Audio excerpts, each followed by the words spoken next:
Hey, Phil here. Thanks for watching Frets. Today I'm going to talk about Les Pauls. Now, I decided recently I would really like to have a Les Paul. But the problem is I did not have a budget of thousands of dollars, which is what a Gibson Les Paul costs. I did have a budget of hundreds of dollars, so I decided to go with an Epiphone. Now, I started on Craigslist. Always start my searches for a guitar on Craigslist. And I was really interested by what I found because there were Epiphone Les Pauls for sale. However, the price for a used Epiphone Les Paul usually started around $350, and sometimes I saw them for $400, for $450, and I thought that was interesting because when I looked at Amazon.com, when I went to Sam Ash, when I went to Guitar Center, or another music store, Colonial, the best price that I could find for the guitar that I was looking for, which is a Les Paul that has the binding, that has the maple top, was $441. It didn't matter where I went. You couldn't find one at the time I was looking for less than $441. So when I go to the used music store and I see one on the wall for $400 that's used, and I see one over at Guitar Center for $441 that's new, and I can get my choice of all these different finishes and try all these different ones out to get a feel for each one and compare them, it made sense to me that I'm going to go ahead and pay $41 more and buy a new one. So this is what I came home with. This is my Epiphone Les Paul Standard Pro, and I'm going to talk about what the Pro features mean in a minute.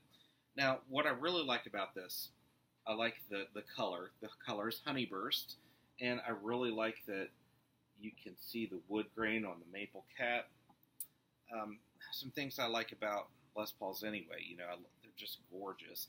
I even took the pick guard off because I don't want anything to detract from its beauty. I love the sound of them, the two humbucker pickups. I like that they've got the set neck. I love the attention to detail. I love the binding all around the guitar. And it's just a really nice guitar to have. Now, granted, yeah, I'd love to have a Gibson, but Epiphone is in my budget, Gibson's not. So anyway, let's talk about what the Standard Pro means. Now, when it says Pro on it, that means that the guitars have coil splitting.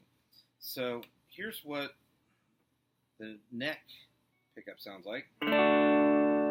Now, when I pull out the volume knob of the neck pickup, that's this one right here, listen to how it sounds different. It's only engaging one of the two coils. Hear the difference? Now let's do the bridge pickup. Now it just has one engaged. 2, 1. So you can make your Les Paul sound like a single coil guitar, kind of like a Strat. This is pretty cool. I put the switch in the middle position and engage the single coil on both of them. It sounds a lot like a Stratocaster in position 2. Isn't that cool? So if you want to make your Les Paul sound like a Strat, it's kind of like having both guitars in one. Now, of course, I did the modification that I do to all my solid body electric guitars, strap locks. And what's cool about these are dual designed by Dunlop. And that means if you lose your strap or something happens to it, you can use a regular strap with this. Now, I like to end all videos with a tip, so here's my tip.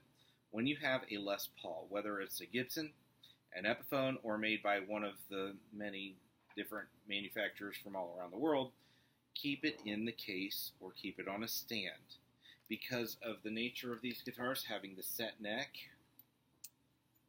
if it's to fall over, and if it hits the headstock just right, that headstock will break off. I've seen it happen before.